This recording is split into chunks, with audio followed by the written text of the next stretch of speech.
సుశీల చరిత్ర. భోగపురమున నగరంలో సదాచారుడు దైవభక్తుడు ఒక బ్రాహ్మణోత్తముడు నివసించుచుండెను. అతనికి అందాల భరిణ వంటి ఒక కుమార్తె కలదు. ఆ కన్య పేరే సుశీల. మంచి శీలం కలది, మంచి బుద్ధిమంతురాలు, చిన్నతనం నుండే దైవభక్తి కలదై ఎల్లప్పుడూ ఏదో ఒక వ్రతంను స్వీకరించుచు పురాణ పఠనమందే సదా మనసు నిలిపి కాలం గడుపుచు యుక్త వయసుకురాలై పున్నమి చంద్రుని వలె మోము కలదై ఉండెను. ఆమె గుణములు తెలుసుకొని ఆమె వద్ద అన్ని లక్షణములు ఉండటం వలన మృగశృంగుడు సుశీలనే పెళ్లి ఆడదలిచాడు. ఒకనాడు సుశీల తన ఇద్దరు స్నేహితురాలతో కలిసి కావేరి నదికి స్నానమునకు బయలుదేరి వెళ్ళింది. ఆ సమయంలో ఒక ఏనుగు అడవి నుండి గీకారం పెట్టుచు వచ్చి స్నానార్థమై వచ్చిన ఆ ముగ్గురి కన్యలను తరిమించుకొచ్చెను.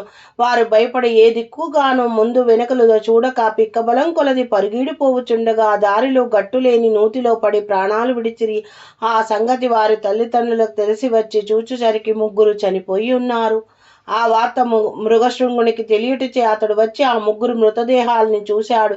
ఎక్కడ లేని దుఃఖాన్ని కలిగింది. వారు ఎట్లయినను బతికించవలనని సంకల్పించి వారి తల్లిదండ్రులతో తమ బిడ్డల మృతదేహాలను కాపాడుచుండుడని చెప్పి తాను సమీపమున్న కావేరి నదిలో రొమ్ము వరకు దిగి ధ్యానం చేయసాగిన. అంతలో అడవి అంతా గర్జించుకుంటూ తిరిగి ఆ ఏనుగు నీటిలో దిగి తపస్సు చేసుకుంటున్న మృగశృంగుని వద్దకు వచ్చింది.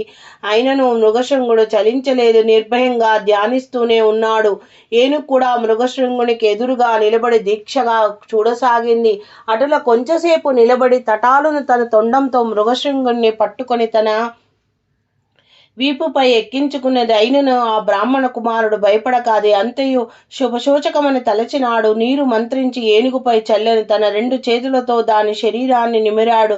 క్షణంలో ఆ ఏనుగు తన రూపం వదిలి ఒక దేవతా రూపంలో నిలబడి తనకు శాప విమోచం కలిగించిన ఆ మృగశృంగునికి నమస్కరించి దేవలోకమునకు పోయెను.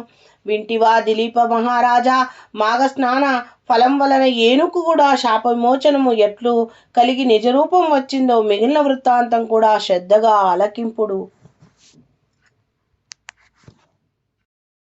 సుశీల చరిత్ర.